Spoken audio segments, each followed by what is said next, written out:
is really about wrapping up the conversation. And session 4 is titled Building Linkages Between Teaching Research and the Real World. And so the main purpose of this session, of course, is to tie up this question of economic inequality and how it manifests in the curriculum, but also how the curriculum relates to the real world. So just to jog our thinking, we'll do, I think, a 4 to 5 minute little brainstorm in the Google Doc. So if you're comfortable with that, we've posted the link in the chat. And at the top, where it says bridging, so it'll be on page 5. Again, it's a very simple exercise. We're asking the following prompt. What are some of the things you've read or heard of in the news and current affairs related to inequality that you wish you could have heard about in your economics curriculum? And it's very easy. I think we've had, let's just spend 2 to 3 or 4 minutes in there.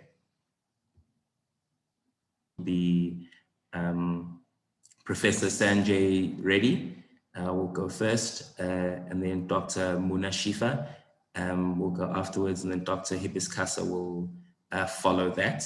We will have a chance for Q&A. Oh, I think Professor Reddy is on the call. Could you just show, yes, show us, thank you very much. And then we'll just go in that order. Because all the presentations will, given that 90 minutes is not very long, we'll just have all the presentations in order, and we would like everyone to feel free to post questions in the chat, and after the chat we'll have extensive time for Q&A. The only rule that we've picked up over the last 2-3 days is that we prefer people to post in the chat and keep their questions a bit concise so that we can deal with as many questions as possible. So I'll just like to introduce Professor Reddy by reading out a bio, and then we can start. So Professor Sanjay G. Reddy is an associate professor of economics at the New School for Social Research. He has extensive experience as a consultant for various UN bodies. He has held fellowships from the Center for Ethics and the Center for Population and Development Studies at Harvard University, the Center for Human Values at Princeton University, and has recently worked with AUDA-NEPAD on its post-COVID-19 strategy for Africa. Professor Reddy has also published widely in academic journals in economics, and his research interests include development, inequality and poverty, globalization, international trade and finance, welfare economics, ethics and economics, economic history, history of economic thought, methodology and philosophy of the social sciences, social theory, and the unification of the social sciences. So Dr. Reddy, if you could just unmute and take it away. Thank you so much, Bandile, and good afternoon to all of you. It's good. I feel as if I should say good afternoon, but of course it's 6 in the morning here in New York, so it's morning and afternoon and evening everywhere in the world, as it often is in these Zoom calls. I just want to say, first of all, how incredibly impressed I am by the REFA conference, the organization, the theme, the conception, and I really feel very bad that I have not been able to participate, because it's very clear that it has been structured in a way that would make for very meaningful and worthwhile discussions. And I am simply sorry for myself that I couldn't hear more about them and participate in them. But I hope I will get a glimpse, at least during this session, of what you've been able to do.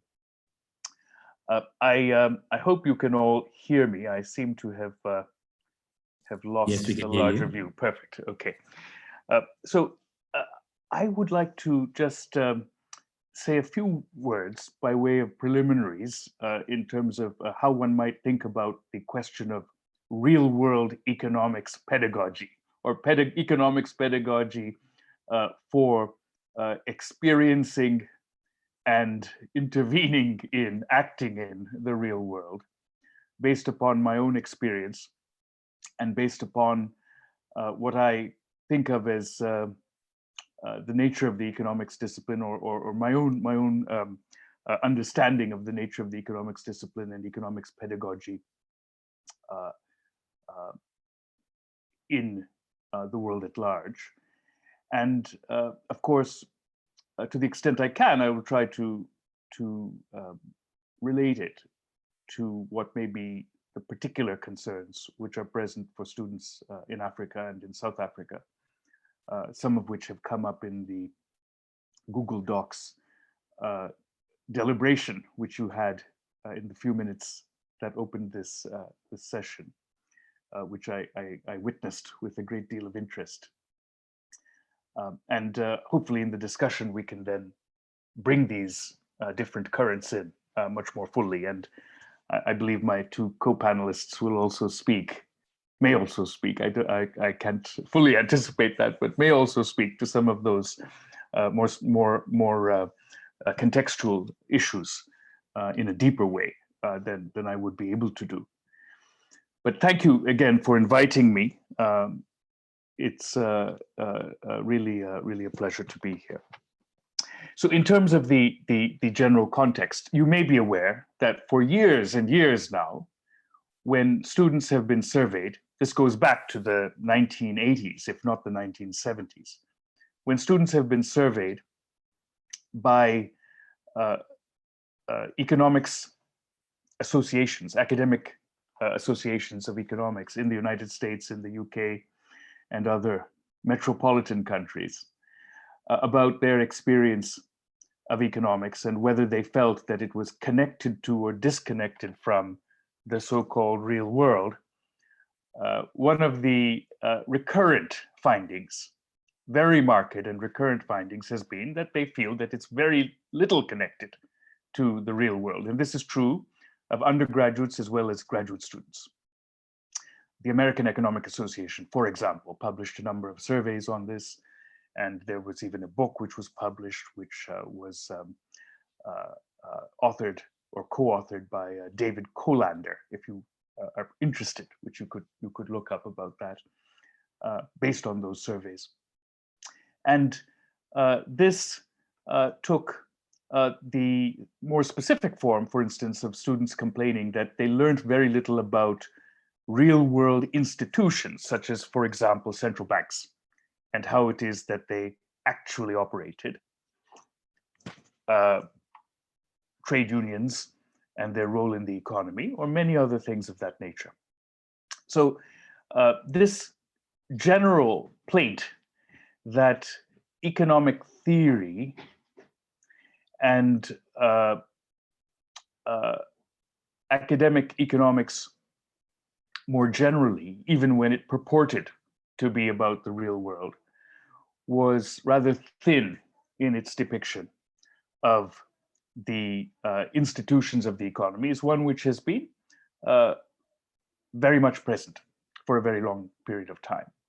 And of course, since 2008, the criticism has become more acute, and rightly so, because it has come to be understood that the disconnection of economic theory and academic economics generally, including academic economic research, not just teaching, from the real world, quote unquote, has been a very serious problem, and was a reason, has come to be a very serious problem, and was a reason for the inability of the economics discipline to anticipate the crisis in any way, with one or two very marked exceptions, and also to be able to offer solutions for the crisis as it unfolded in real time, as it were. The Queen of England asked the Royal Economic Society, you may recall, the question, why did the economics discipline not anticipate, or why did economic models not anticipate the occurrence of the crisis? So this has become an issue which is more and more on the agenda. I have myself participated in quite a number of the sessions of the Institute for New Economic Thinking, for example, including its student wing, the Young Scholars Initiative, which some of you may also be involved with, possibly, which has tried to address this question in some fashion. But whether or not it has actually led to very much change in terms of the nature of pedagogy, despite certain initiatives that have emerged from that, the CORE initiative, for example, which is an open source economics textbook, which is in principle supposed to bring in a bit more of the real world, is an open question. Now, in my own teaching, I have attempted to grapple with this in a particular way, which I will outline through a specific experiment. But I would also like to think a little bit and talk a little bit about the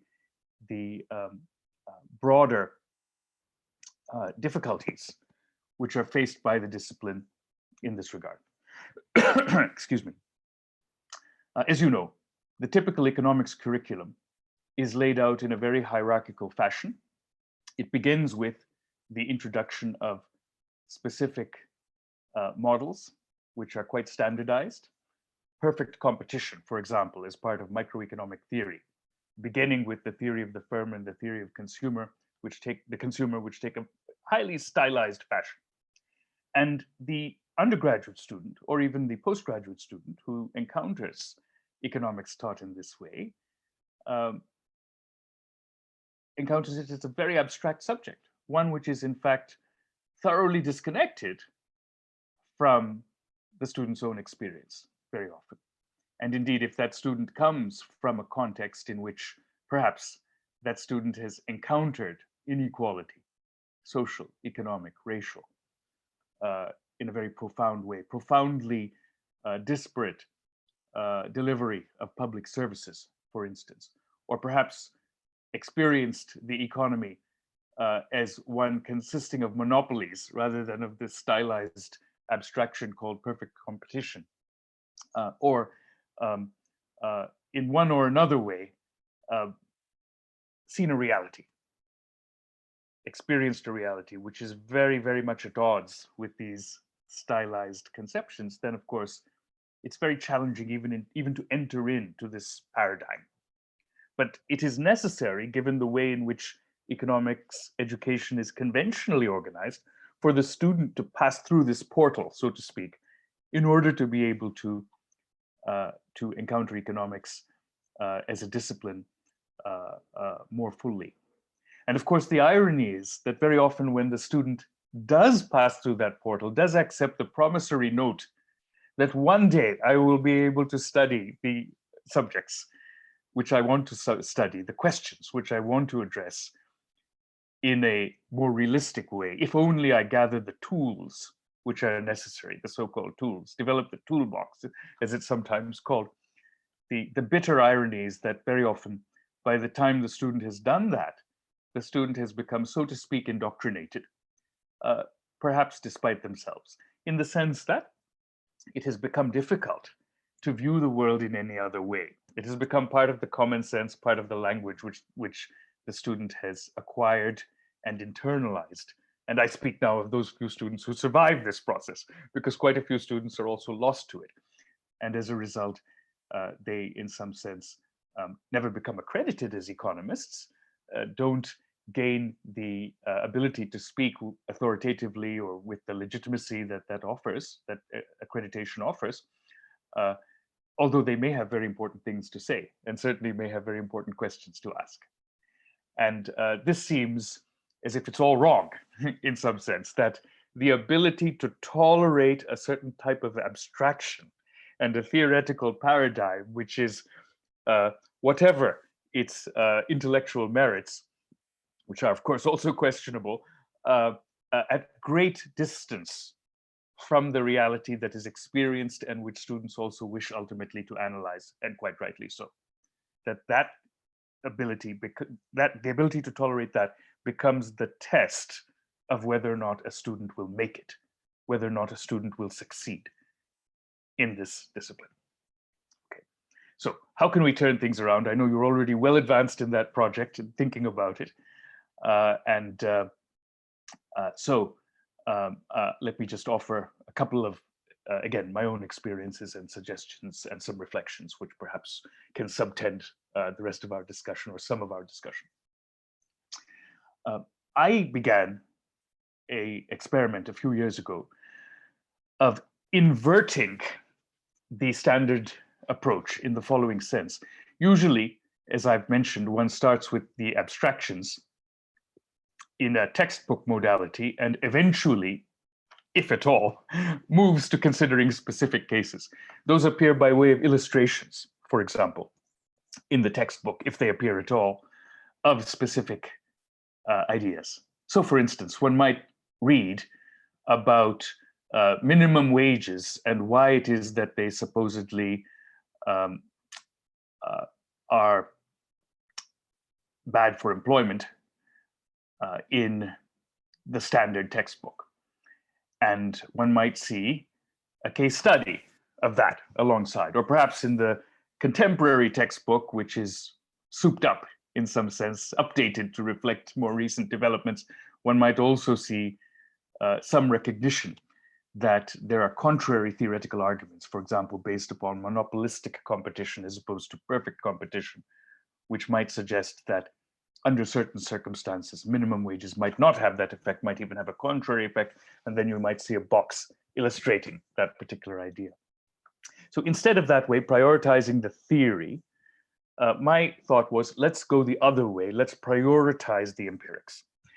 And the way in which I thought to do that was to use a daily newspaper, the Financial Times, which is a global newspaper catering to the elites, if I may say so, roughly speaking, the decision makers in business and politics and so forth, and which typically students don't read, to have students read articles from that. And it need not be the Financial Times, it could be the Mail and Guardian, I suppose, or the analogous business newspaper in South Africa or another country.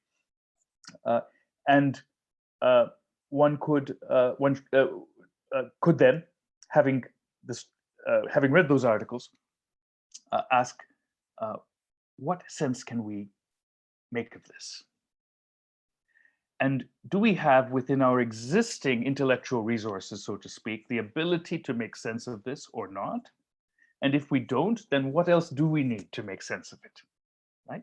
So for example, if one reads an article on a takeover bid in which one giant mining company is seeking to take over another giant mining company so as to form a still larger agglomerated mining company, and this is an example, of course, drawn from real experience in recent years where this has happened. And moreover, these are two giant mining companies operating on a global scale, as they often do, not only on a national scale, then that automatically raises a number of important and interesting questions for students as to how to understand this phenomenon. And perfect competition is not the place one would start for understanding it. One would instead bring in ideas, for instance, of economies of scale and try to understand why it is that there might be a temptation to generate such an agglomeration because of economies of scale, or market power, for example. Perhaps there would be price setting power either in the input markets or in the output market, which results from such a takeover or a merger happening. And then one would have to consider why that might be. And then one would in turn, of course, perhaps have to consider what government should do, if anything, to respond to that. And what is the power of government to do this, especially since these multinational companies are global, not just national in their profile. And of course, the newspaper article one has read might or might not have referred to regulators within a national context and what their likely response would be. And thus, from a real world example, very contemporary, happening that very week perhaps, the students would come to be exposed to a set of economic questions and concepts which could help to give them an understanding of the specifics of that case, but also the ability to begin to think more generally with those concepts. Now, one might be worried that this would lead to a certain sort of an eclecticism, developing tools or exposing students to tools as one goes along in a manner that it does not ultimately lead to the kind of consistent or comprehensive understanding of a body of theory, which is typically privileged in the economics curriculum. To which I would answer, if that is a goal, and it's not obvious it should be a goal at all, but if that is a goal, then it is one that is still attainable, but at a later stage. So this is about inverting the priority as to what it is that matters. And of course, by doing that, there are a lot of other openings which emerge. The possibility of introducing politics and history, for example. The role of different kinds of inequalities of the sort that I alluded to earlier, for instance, in shaping the cases which one is discussing. So all of these are, I think, possibilities which emerge as soon as one brings about this sort of an inversion. Of course, it also requires a different kind of an economics teacher, so to speak, one who is comfortable with discussing the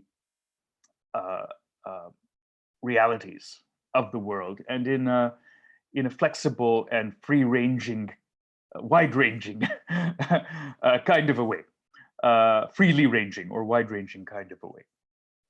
So that in turn means that the selection of and promotion of economics faculty should not deprioritize knowledge of and engagement with real-world questions, but should give some importance to that alongside the other kinds of capabilities and concerns which are typically valued. Now, Bandile, I'm afraid I have lost track of time. Would you just be kind enough to tell me how much time I have left, if any? Sorry. 2 minutes left. I'm sorry, 2 minutes. 2 minutes, all right, thank you. So in the remaining 2 minutes, which is very little, let me, but I'm glad that it's very little actually, because I'd much rather have a discussion with all of you and hear from the other speakers. Let me just comment on the predicament of economics, as I have called it in some of my own research and thinking about the subject, and which I hope will be the topic of a forthcoming book, ever forthcoming, but nevertheless, a forthcoming book on the subject of economics and teaching and research within. The predicament of economics, as I see it, is in part that economics, although it oftentimes presents itself as being a so-called science, this is a very frequent rhetoric, as you know, which is adopted by economists, is challenged in terms of its scientificity in a number of ways, which is, of course, one of the reasons that some of us are rather skeptical of that terminology. One example that I would give by way of contrast is that the structure of the DNA molecule, the molecule of life, as it has sometimes been called, carrying a great deal of genetic information, was predicted to some extent theoretically before it was actually discovered empirically. But when its structure was discovered empirically, that structure was validated, the so-called double helix, which is a particular geometry which is unique to that or specific to that molecule. It was validated in a way that was incontestable, because it was possible to see the structure of the DNA molecule through an electron microscope, for example. Now, we in economics do not have any comparable kinds of empirical tests.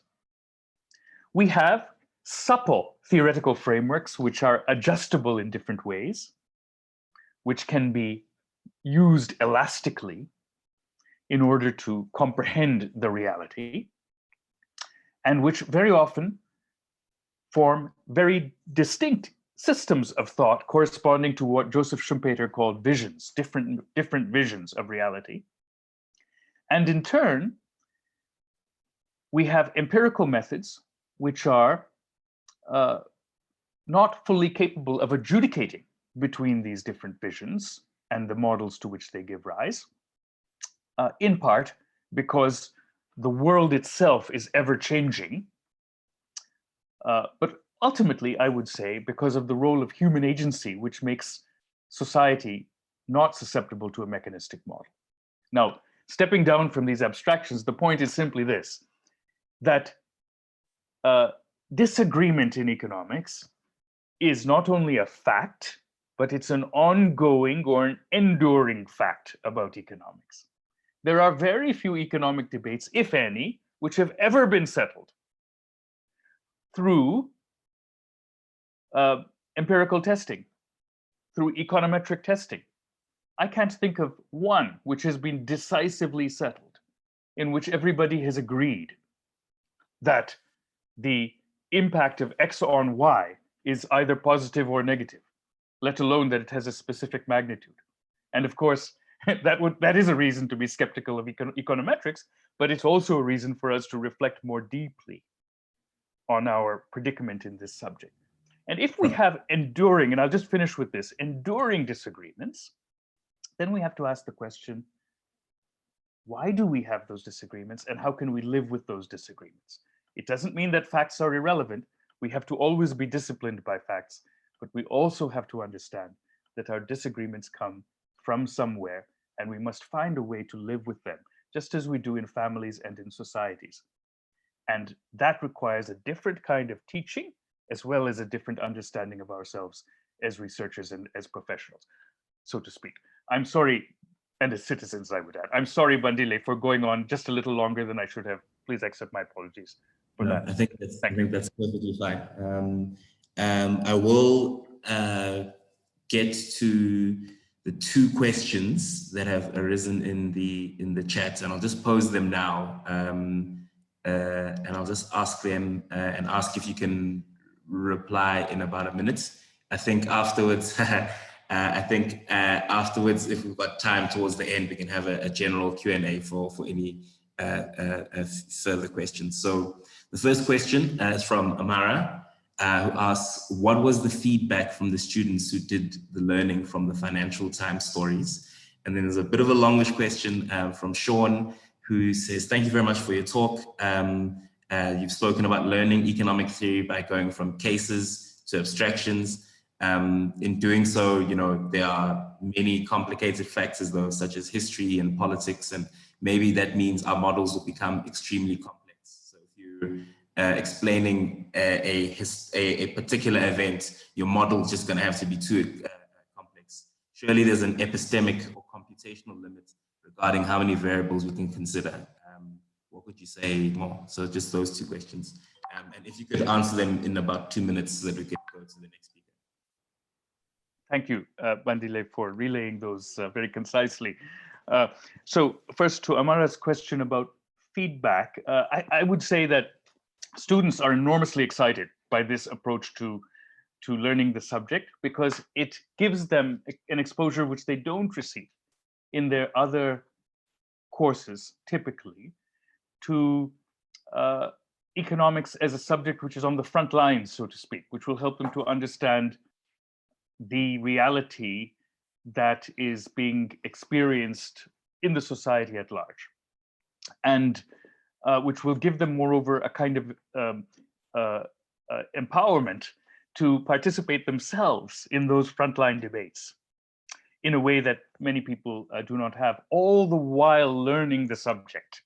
So I think that it's something that really does engage students and which generates an enormous enthusiasm, which I would hope would also carry them through those other courses which don't have this feature, helping them to understand, for example, why perhaps it might be useful to dip a bit into economic theory or inferential methods in order to be able to have an understanding of that, and then to come back to the core questions, which ultimately concern how do I understand the world and how do I act within the world as an activist, as a citizen, and as a researcher. Now, regarding the second question about bringing in all the complexities and whether that leads to models which are too complicated, well, I think that's always a worry that economists have. But let me pose the question to you in a contrary way. If one were to have a model, which is a simple model, not a model with 200 plus equations, and I know people, as you may know, who work with models with 200 plus equations, but a model with, let's say, 3 equations or 5 equations, so to speak, in one's mind, which model would it be? Would it be the model which involves perfect competition, or the model which involves increasing returns to scale? Now, if I am studying a merger of 2 giant multinational mining companies, I would want to have the second simple model, not the first simple model. Okay, so it's not necessarily a question of complexity versus simplicity. It's a question of which simple model will be used to make sense of a specific problem which has appeared before us and which demands explanation, right?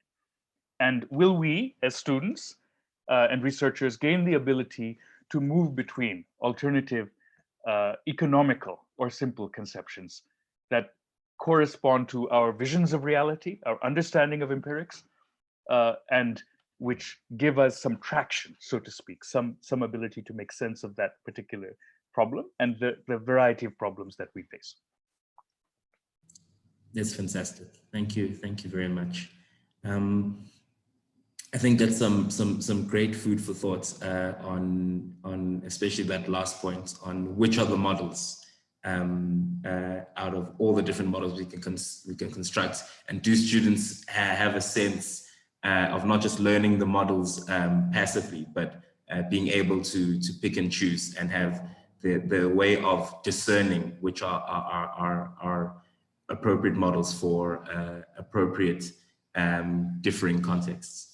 But on that note, I think we can go to our second speaker, who's Dr. Muna Shifa, to continue this discussion for us. I'll just then give the introduction and then let Dr. Shifa take it away.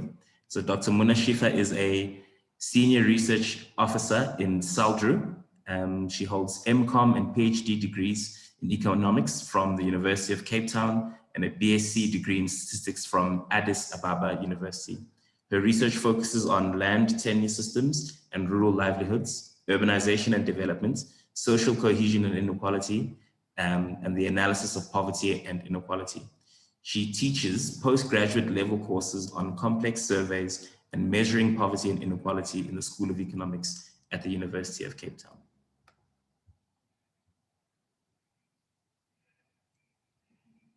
Dr. Shifa? Hi, everyone. Hi. Can you hear me? Yes. Sorry, also.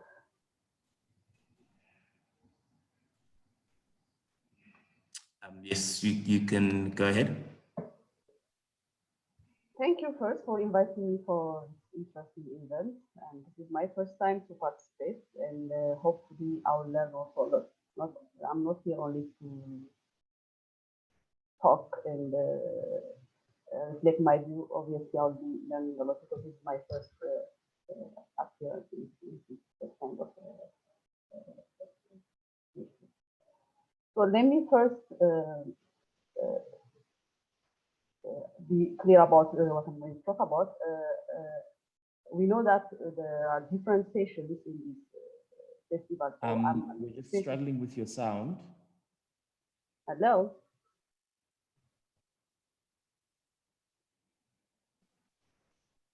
You can just try to speak again.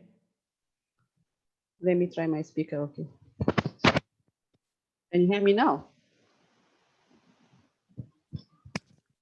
Please go again. Hello, hello. Yes, that's very clear. That's very clear. Okay. Much better. Okay, I'm gonna share my screen and so that I'm not going to ramble around.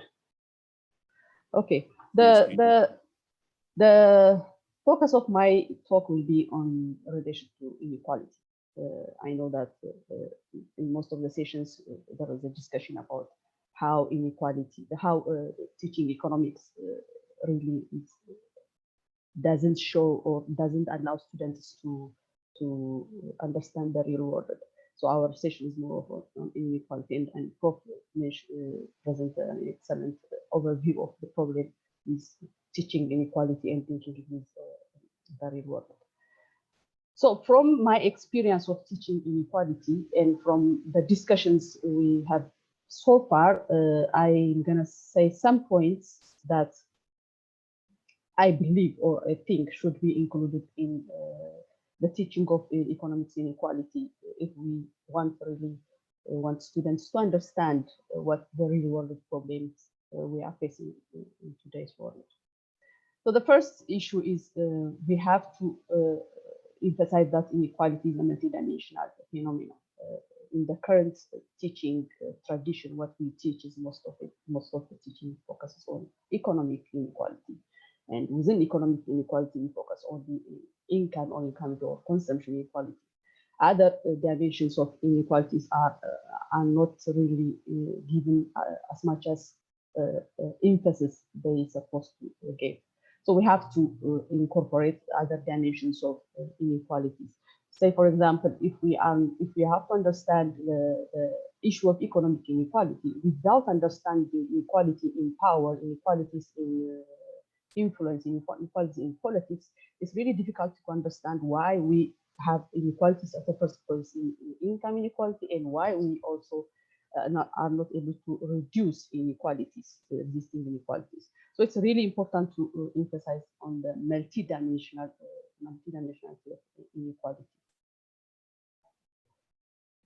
The second one is we have to recognize that even if we understand that inequality is a multidimensional phenomena, we have to recognize that it's not possible to quantify all the dimensions of inequality. When we are researching, when we are teaching, we have to emphasize that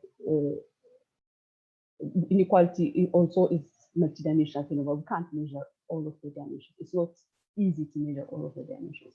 We even have serious problems when we measure economic inequality, say income inequality or consumption inequality within developing countries context.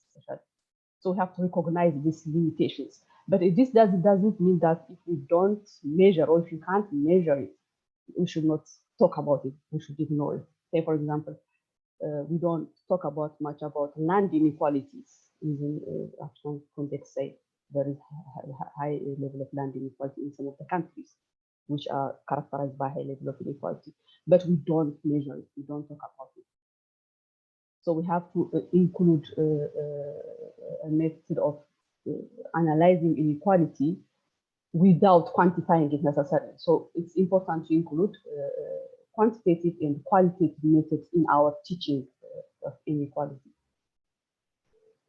The other point we need to emphasize is quantification of inequality is only one aspect, which most of us focus doing at the current moment. We tend to measure inequality in different ways. Even if we focus on economic inequality, we tend to focus only on the measurement aspects of inequality.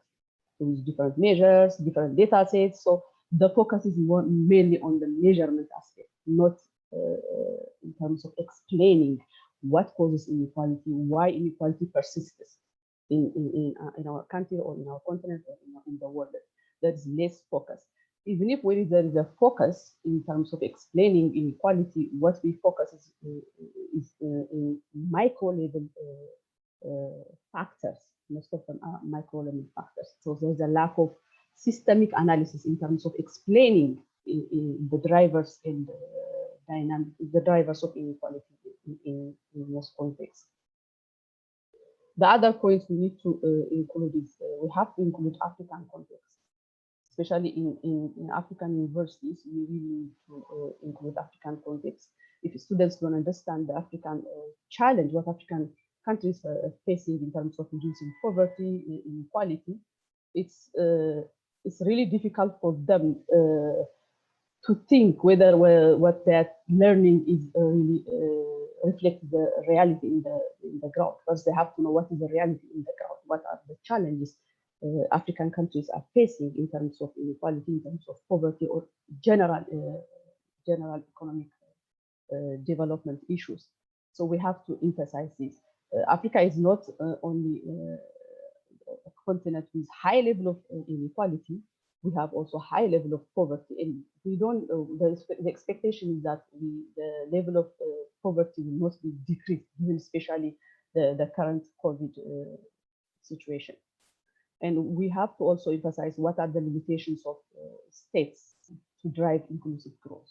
For example, since mid-1995, economic growth was high in Africa. In most of the countries, with the exception of few countries, there was high level of economic growth. But we haven't seen a significant reduction in poverty.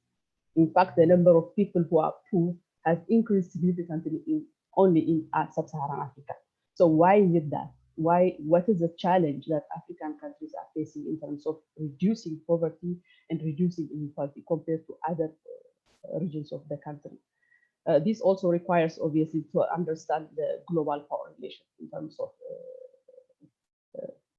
designing social policies to reduce inequality and poverty.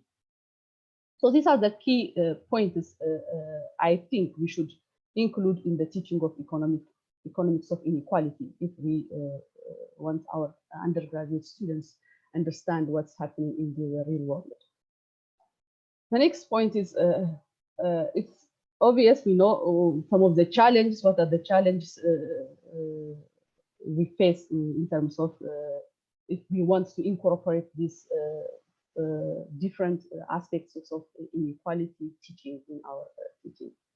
The first challenge is in most of the universities, inequality is taught as a module. So it doesn't, even in countries such as South Africa, where there is high level of inequality, the subject is taught as a module only. So we need to teach it as a course if we have to include all of the important aspects of inequality analysis.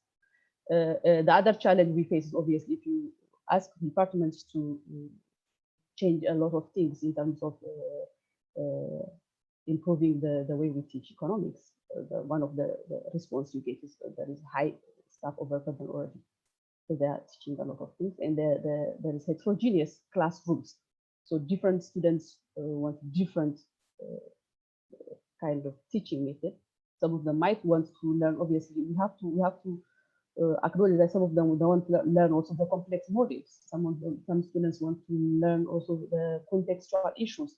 So there is a heterogeneity of students that one lecturer can face. So we have to acknowledge this also. The other one of the options we can do is in the short run is, for example, to modify the contents of some of the existing courses. So, for example, if we have to introduce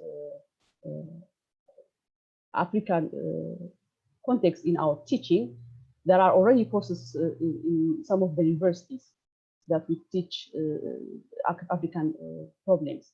So we have to maybe modify those courses to include the diverse literature available in outside economics. So we can include that and make it plural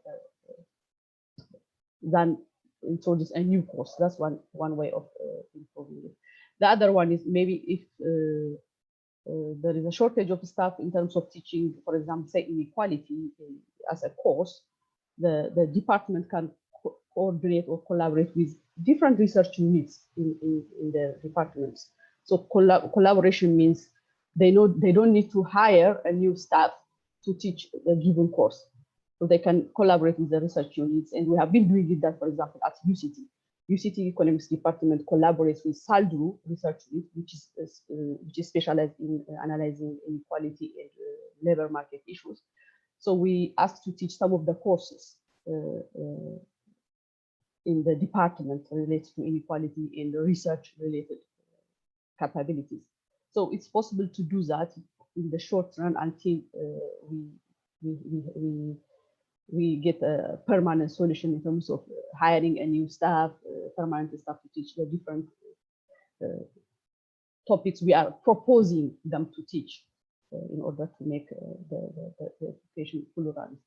The other one is we have to, of course, focus on building students' critical thinking, because we can't teach everything. It's not possible to teach everything in class. So what's possible to do is we can change the way we teach or change the way we do our assessments so that students become critical thinkers and improve their problem-solving ability. This will allow them to learn something outside the class also. So we can incorporate this way of teaching. By incorporating this way of teaching, we can solve some of the problems. I think this is, I'm done. I think I have some small thing to say. Hello, can you hear me? Yes, yeah, we can hear you. Did you want to add your final thing, or can I open it up for questions? You can open it up for questions. Okay. I didn't see anyone in the chat. So perhaps actually, if we can ask that question, perhaps Sean, if you'd like to ask the question, can we unmute?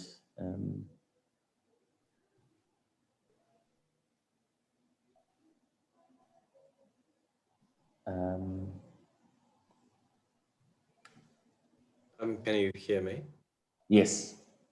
Right. Would you like me to ask my question? Yeah, I think it would be nice if you could ask it. Thank you very much, Shifa. That was a very interesting discussion. I just wanted to pick up on your last point regarding critical thinking. I'm a philosopher of social science, and in philosophy, when we teach courses on critical thinking, we use a lot of formal logic and even mathematical logic in order to get students to understand how to pass arguments and how to determine what's a valid argument or not. Is this the sort of thing you have in mind for economics, or do you have something else in mind? And I'd like you to say something more about that, please. Thank you for your question. Yes, it's a sort of similar kind of thing. When we teach most of the courses in economics, like, for example, in undergraduate degree, I don't really understand why the way we assess exams, for example, ask students is just simple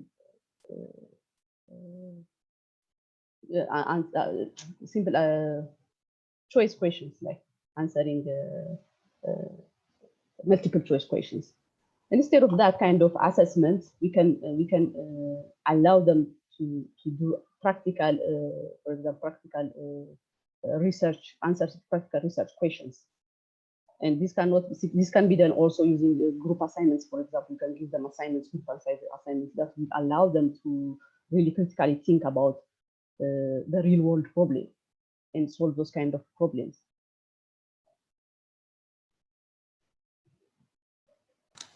Thank you.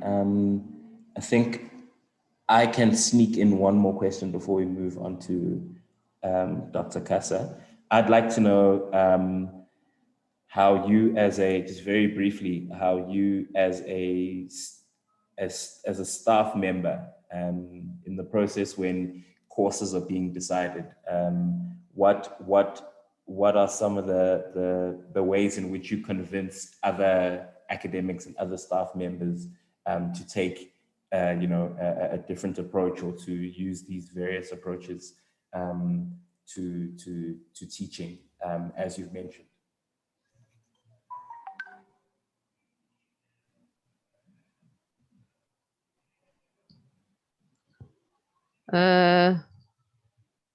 So first, I'm not a staff member at the department.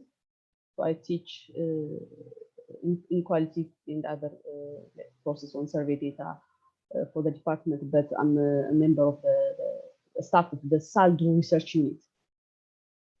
So far, I haven't really, I have to be honest, I haven't really done much to convince other staff members on how to teach or what should be included. But I tried my best in my teaching to encourage students read different literatures as much as possible.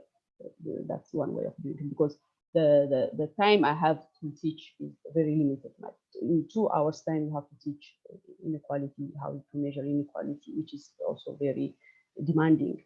So I can't really cover everything in that period of time. That's why I'm saying we have to really make this thing a course. Teaching inequality should be a course by itself, not like a module for it will be covered within 2 hours of lecture or one and a half hour of lecture.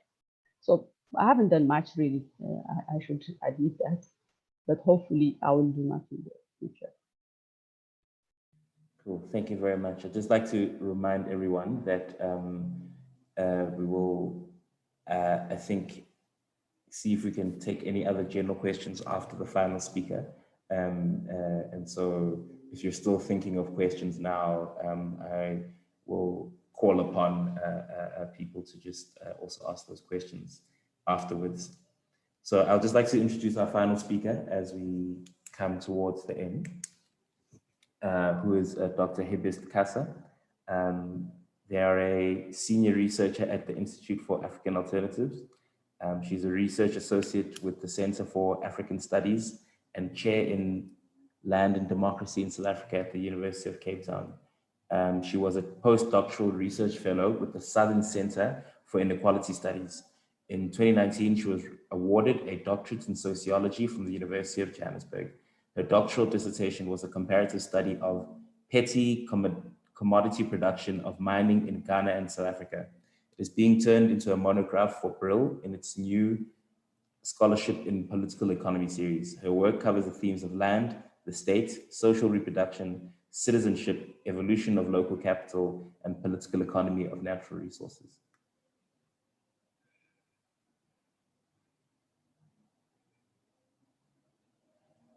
Dr. Kassa, if you're ready. Yeah, thank you. I'm just trying to share my screen. I've got a file here. I'm not sure how to do this. So they you see the button at the bottom of the green button at the bottom of Zoom. I'm there. So there's I'm given a range of options: basic, advanced, files. So which one am I supposed to select for this? What type of file is it? It's a PowerPoint. PowerPoint. I think you can open it, and once you click the one open on your screen, you can click share screen and then click on basic. It should say screen. All right. Yeah. Sorry about that.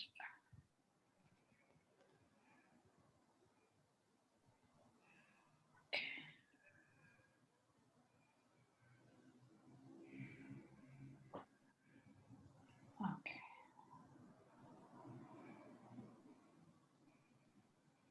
So is it open in PowerPoint? Yeah, it is, but it seems I have to, I'm sorry, I'm using a Mac. So it's saying that I have to give permission, quit now from Zoom and re-enter. Can I do that quickly? I think that's okay. Perhaps you can take then other questions while we wait for you to re-enter. Yeah, thank you. So are there any other questions perhaps for Dr. Shifa and Prof Reddy?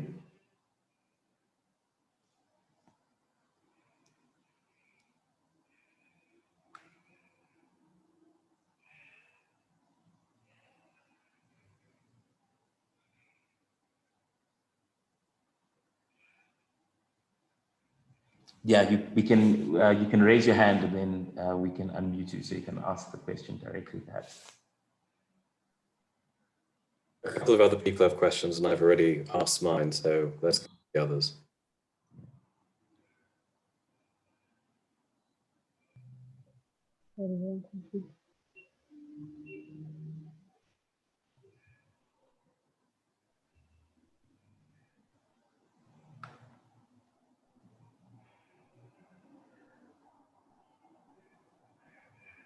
So I'll just... I think there is one question. Have you seen Sorry? it? I think I can see one question from Sam Sure. Asham. Oh, yes, I can see it. I think it's a comment. I'll just read it out. So it says, one question on the Google Doc was about the historical roots of inequality. An example that Sam uses in teaching is about the South African economy.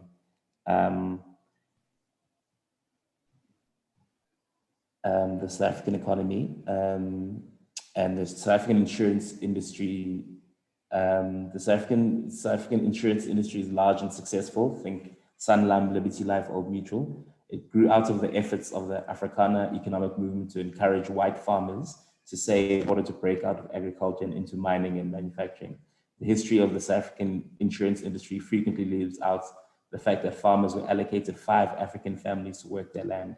That work directly contributed to their ability to save. So there's history, power, and class, and racism that needs to be introduced into the curriculum. I think that's a great comment. Hibist, I'm looking for you to make you a host.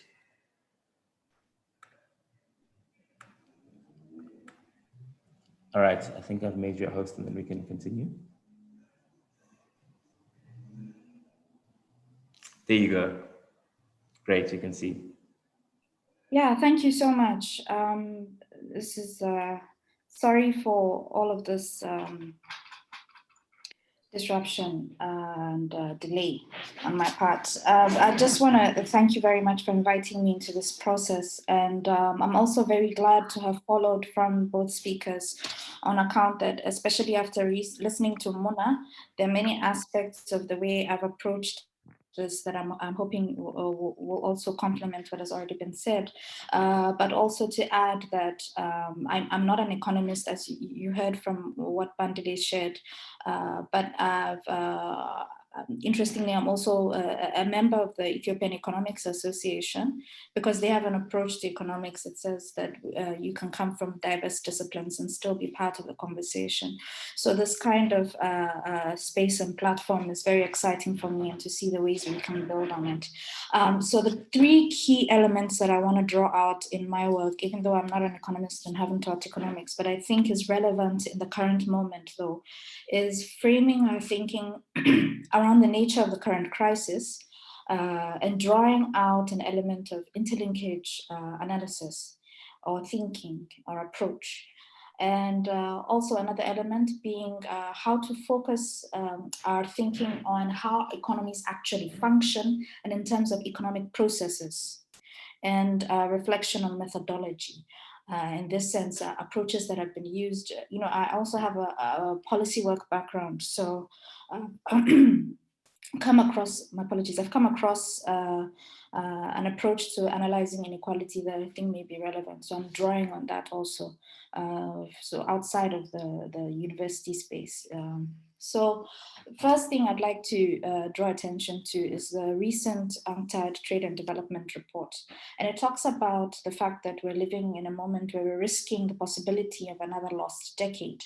They talk about the problem of debt and the particular situation of developing countries, and an African feminist statement of feminists who have various backgrounds, not just economists, but including economists, issued a statement on reimagining political economies, and they also drew attention to this problem. They also draw attention to the problem for the need for breaking away from fiscal austerity and ensuring greater public spending. And the current challenge that the UNCTAD report also focuses on is the ways in which there are limited labor protections in the current moment. And in this period, the risks that are being faced is a sharp increase in unemployment. So we're living in a period of great changes and transformations and deep crises. Another UN report I'd like to draw attention to is one by UN WIDER, where they talk about megatrends. So the interesting thing about the megatrends report, for me, is the way they think through the particular interlinkages that they deploy in their analysis in the report. So they identify 4: climate change and nature degradation, inequalities, urbanization, and technological revolution. And each of these 4 are analyzed such that they're interrelated. And so it's necessary to recognize the connections and the possibilities that they present, both in terms of informing policies and making them more effective, but also understanding the ways in which they are being shaped and transformed. Now, this is not an entirely new approach to understanding these processes. The first instance where we had this approach was in the publication in 1987 of Development Crises and Alternative Visions, third world women's perspectives. So here you had a group of radical political and economic feminists from across the global south, including the African region, who were questioning the nature of women's integration and problematic development processes in a moment of deep crisis. So some of the points that we were raising, for instance, had to do with rural energy and water. So the questions about privatization of common lands leading to exclusion. And in this sense, these kinds of interventions, which were seeking to address apparently a problem to ensure that there can be an assumption that the existence of communal tenure systems are necessarily problematic for development and so on. But this is having rather an impact on rural energy and water by excluding people from access to biomass. And also increased populations, in addition to that, also leading to soil erosion and ultimately declines in food production. So interventions that are seeking to resolve this actually laying the basis of creating more problems. Another example that they would cite, and there are numerous, and I'd advise if you get a copy of the book, it'd be really great to go through, contraceptive technology for poor women. They occur in the idea that you need to have population control. But at the same time, you have a situation where poor women are having intrauterine devices inserted in unsanitary conditions. They are undernourished and immediately have to return to hard labor that then hazardous impacts on their health. So the second element I want us to look at is basically how our economies actually function. It's absolutely essential to know. So before you make the necessary kind of recommendations or policy prescriptions are crafted by states, if you don't really understand how our economies function, that's an extremely dangerous situation with consequences. So here Jairus Banerjee in 1976 is talking about, asks a question: how does the capitalist mode of production, despite its dominance, coexist with pre-capitalist social relations of production? And this is important because we have to think about the ways in which in as much we cannot just focus on the formal sector, we cannot just focus on capital and a very narrow understanding of capital, but we have to also think of the ways in which the pre-capitalist forms could or coexist. But it's a question that was posed in 1976 that continues to plague thinking and inform or be part of the tapestry within which we think through capital.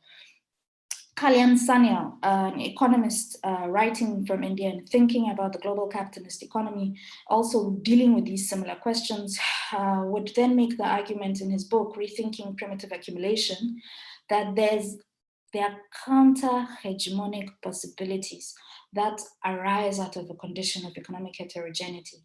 So in this sense, trying to understand the space or the domain within which the so-called pre-capitalist, if you don't agree with that formulation, that's fine. But the point is that understanding that it's heterogeneous and this space being as a space for counter-hegemonic possibilities and movements in the system. So another element to consider is Terence Byers. Now drawing on Lenin, talks about how there's a wide path that accumulation could take. And the way they formulate it is to think about accumulation from above. So accumulation from above in the sense that you'd have the feudal landlord classes in the Prussian turning itself into a feudal landlord capitalist. So that's accumulation from above. But a process of accumulation from below where capitalism arises from the peasantry. So once again, this draws attention, and he Lenin argues that accumulation from below actually is more relevant and it's desirable in order to create a basis for a capitalism that he would then even support in the Russian case. So it informs his analysis during the Russian Revolution.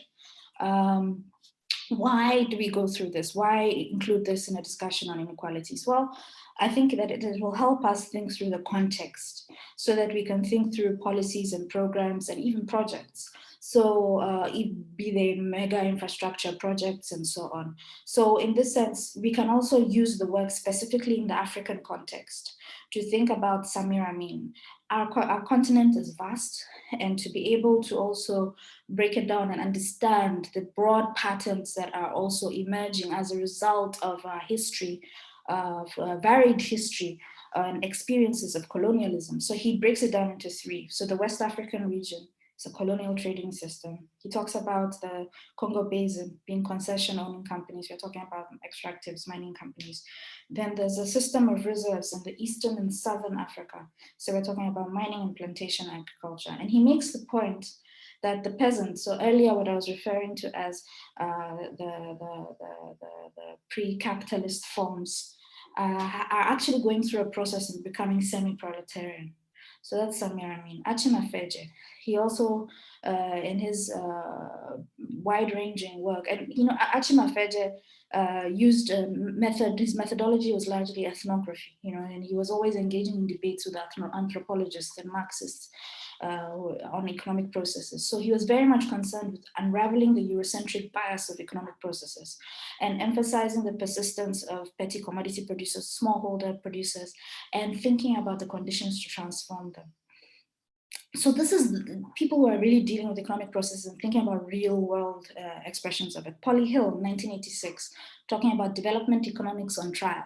And she's also an anthropologist, and she's making the case that there's a vain search. So she was arguing with the economists at the time that they had a vain search for universal generalizations in their analysis of the village context. They never used to get into thinking about social differentiation at the level of the village. So the question of economic inequality in agrarian contexts and the diverse forms of non-farm activities that occur. Now this is key because in a moment of crisis, people are forced to also use different livelihood strategies to be able to survive. And in that process, they also create new ways of new economic activities, new range of diversification takes place. So that's an important aspect of something that we have to keep an eye on. And Ian Schoons, more recently, he just published a broad analysis of processes of social differentiation and class formation and wage labor in pastoralist communities in various contexts in the global south. So this is important for us to think about transformation. Now, as I've earlier said, reflecting on the nature of the crisis, acknowledging that, assuming that we're on the same page, that there's a heterogeneous nature of economies, and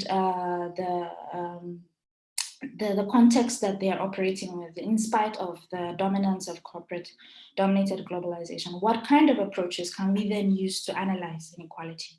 It's on this basis that I draw in more of my, thinking about the methodology issue. So thinking about the methods that have been used and understanding these are not necessarily neutral processes.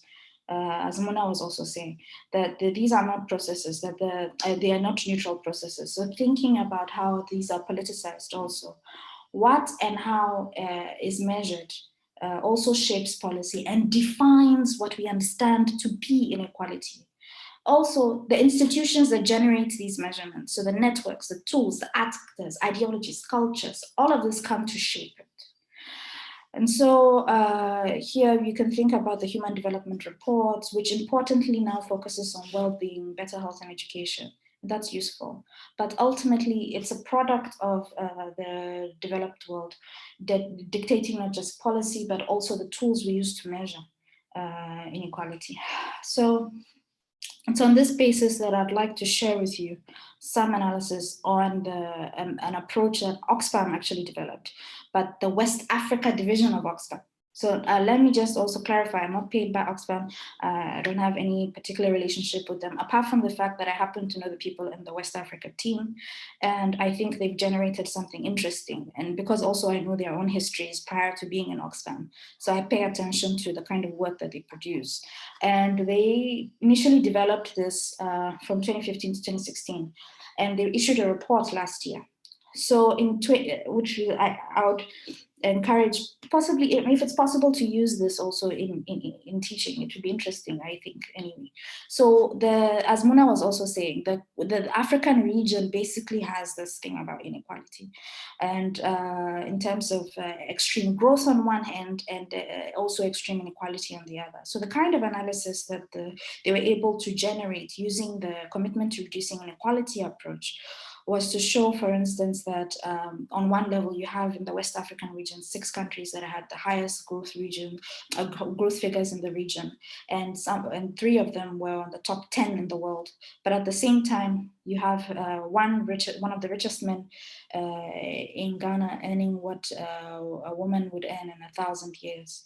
And but at the same time, even though you have this extreme inequality, you also have a case like Senegal, which is the 13th highest spender when it comes to health and education, if you think of it in proportion to their GDP.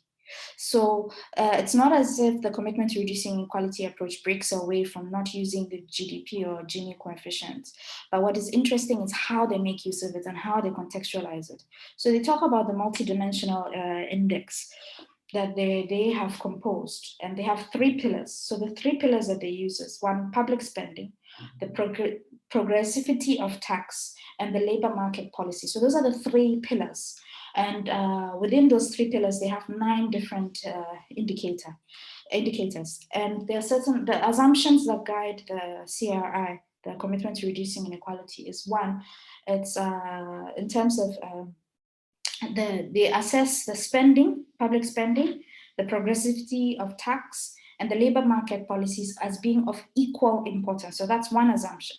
But another assumption is that the social spending and progressivity of tax interacting together would mean a greater commitment to reducing inequality. So understanding the way these kinds of policies working together relate to shape the commitment to reducing inequality, I think is interesting and useful as an instrument, also for analytical purposes. And really, I'm coming at this from an advocacy point of view and thinking about what would be useful for activism. So that for me is very interesting. So in terms of the progressivity of spending, they talk about social spending as a percentage of total spending. So this indicator is intended to show the commitment to reducing inequality regardless of the revenue that is collected. So they're basically looking at the percentage of social spending that is focused on education, health, social protection. Importantly, they also think about the impact within the sector on reducing or increasing the Gini coefficient. And the way they do that is also by thinking about the spending and as a percentage of GDP. So this makes it possible for us to appreciate the case like Senegal, the progressivity of tax. And so this also focuses a lot on exemptions and thresholds. So when you think about a corporate income tax, you think about the ways exemptions and thresholds exemptions may be used to advantage corporations, or the way it's deployed in personal income tax and the way that makes it more progressive, or the value-added tax. So, so they also think about it all together and the ways in which these can increase or reduce the Gini coefficient.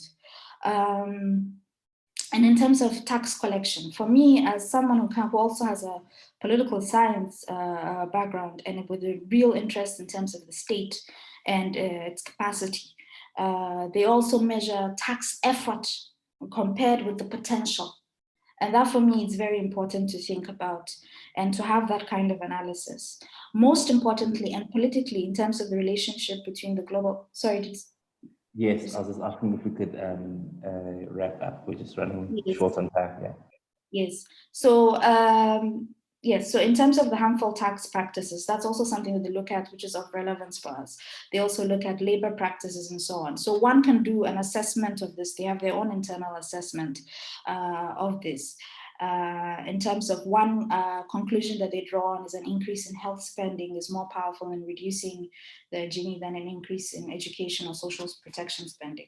what I find useful about the CRI and why I would bring it into a conversation around this is that I think it's a very useful kind of approach that can be used to stimulate critical thinking. And also it is an approach that's already been included in curriculum. So the University of Ghana Business School has included it in their curriculum. And to recall, when Jayati Go spoke to us, she did explain that business schools tend to be more open to integrating more real world kind of impact and tools and cases and approaches that are more relevant in the current period. And this I'd like to cite as possibly one case to take into consideration. So overall, I think that to a greater extent, it's helpful for us to think of ways in which approaches that are coming out of the policy world space, but also because this is an approach that was developed by an NGO, and therefore the politics around it is a bit different. So I think that this may be relevant and will help us think through what would be relevant to include in teaching. So yeah, but thank you.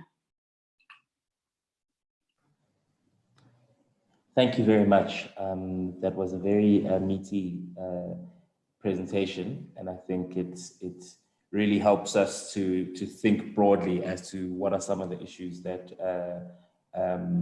we should be tackling, especially the point on really understanding economic processes, especially on the one hand, and then also noting that we do have local writers and African writers. You mentioned Archie Mafeje. You've mentioned I think Samir Amin and others who could really be some of the people we could point to in seeing who we should be incorporating into our curricula. I think it's been a lot, and we've got just a short time, and I would ask that we go perhaps over by just maybe a maximum of 4 to 5 minutes, so we can get some questions. And obviously, I think these presentations will be shared so we can engage with them a bit later. But I'd like to ask if we can have sort of general questions from the floor. I'll also read some from the chat, and then I'll take Petani. So from the chat, we have Sandis was saying, I'm curious about the role that can be played by economic geography in terms of better understanding the spatial nature of inequalities within our current economic context in the global South. So besides rethinking economics, I think we could also need to rethink sub-disciplines such as economic geography to make it more relevant to our context. I think that's a great comment. I'll ask Petani and also just ask that at least we have 2-3 more questions, and then allow the speakers some time to wrap up, and then I'll wrap up the session. Thanks, Vandile, for the chance to ask the question. I would like to first direct my first question to Dr. Shifa and Prof Reddy regarding the kind of discourse that is happening in academia in terms of reimagined economics, in terms of what kind of curriculum content are we bringing out there, and the kind of difficulties that are faced in incorporating people like Samir Amin, Achima Feje, and maybe also Tandu Kandawira, as Comrade Hippist has mentioned, that these are the kind of people that we can look onto in terms of reimagining economics and reimagining a future for the global South. So how difficult has that struggle been in terms of incorporating such ideas in academia? And also specifically to Dr. Hippist is that she also mentioned people like Samir Amin and also Achima Fej, and also to bring in Kadawira. These were people who just outside academia also worked in advocacy and institutions which were also kind of advising the government. So where in today's time, where do we see the link of economists in academia and economists who are also kind of advising